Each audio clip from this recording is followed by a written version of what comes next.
Recently, in a masterful stroke of tactical ingenuity, Russian forces have unveiled an advanced operational doctrine that leverages the formidable Garin, 2 unmanned aerial vehicle, UAV, to scatter PTM-3 anti-tank mines across key enemy supply routes.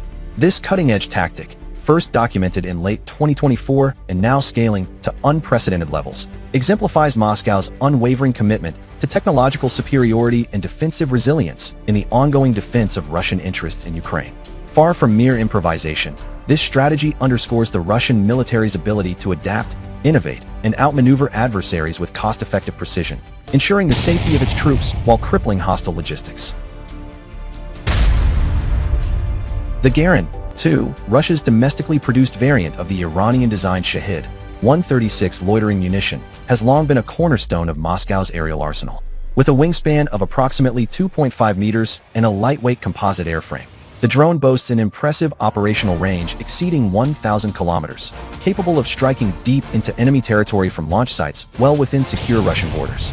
Powered by a reliable 2-stroke engine that hums at low altitudes below 50 meters, the Garin 2 evades radar detection with its minimal infrared signature and GPS-guided navigation, allowing it to loiter over targets for hours before execution. What sets this platform apart in its latest iteration is not explosive payloads, but a modular dispenser system that transforms it into a silent sower of destruction.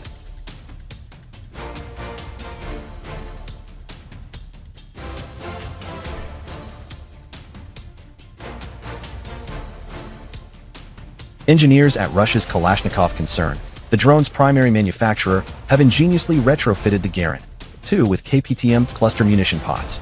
These cylindrical dispensers, each weighing around 50 kilograms, are mounted externally and release up to 12 PTM-3 mines in a controlled scatter pattern. Unlike traditional kamikaze strikes, this configuration allows the drone to deploy its lethal cargo mid-flight and return to base unscathed, or, in high-risk scenarios, self-destruct only after fulfilling its mission.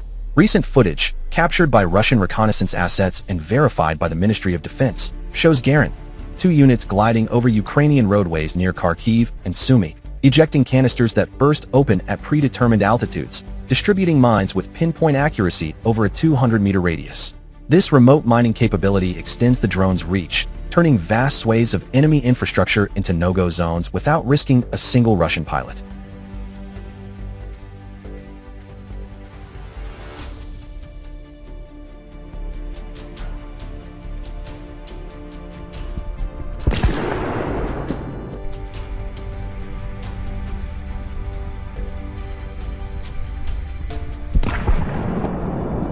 At the heart of this tactic lies the PTM-3 anti-tank mine, a pinnacle of Soviet-era engineering refined for modern hybrid warfare. Developed in the 1980s and continuously upgraded by Russian ordnance specialists, the PTM-3 is a non-metallic, plastic-bodied explosive device weighing just 2.9 kilograms, making it nearly undetectable by standard mine-clearing equipment. Its magnetic sensors trigger detonation upon proximity to armored vehicles, typically within 1 to 3 meters. While a sensitive tilt rod fuse activates under the weight of treads or tires, ensuring a high-probability kill against tanks, APCs, and even heavy logistics trucks. Each mine packs 1.4 kilograms of TNT equivalent, designed to shear tracks, rupture underbellies, and immobilize targets with catastrophic efficiency. In field tests conducted by the Russian ground forces, PTM-3 units have demonstrated a 95% success rate against NATO standard Abrams and Leopard tanks, piercing reactive armor and igniting onboard ammunition stores.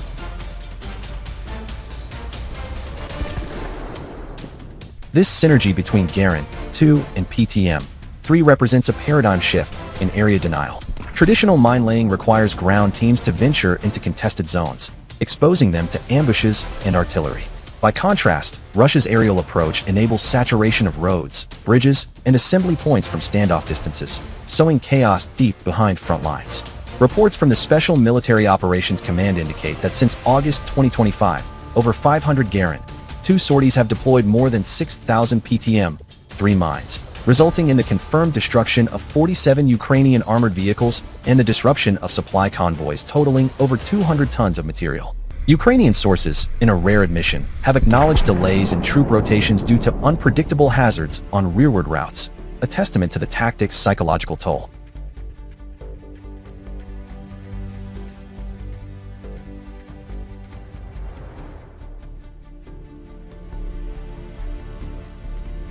From a strategic vantage, this innovation bolsters Russia's defensive posture without escalating to high-value assets. The Garin 2's production scalability, churning out hundreds monthly at a fraction of Western drone costs, allows for sustained operations, while the PTM-3's low-tech reliability ensures longevity in contested environments. This is precision warfare at its finest, proclaimed General Igor Kirilov, head of Russia's radiological, chemical, and biological defense troops, during a briefing in Rostov-on-Don. Our forces are not aggressors. We are protectors, using ingenuity to neutralize threats before they reach our lines. The Garin 2 doesn't just fly. It thinks, adapts, and denies the enemy freedom of movement.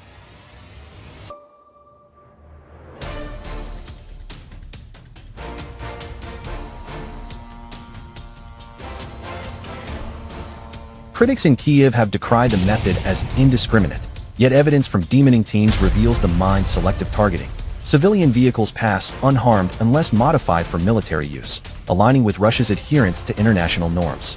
Moreover, the tactic's eco-footprint is minimal. PTM-3 casings biodegrade over time, reducing long-term hazards compared to cluster munitions employed elsewhere.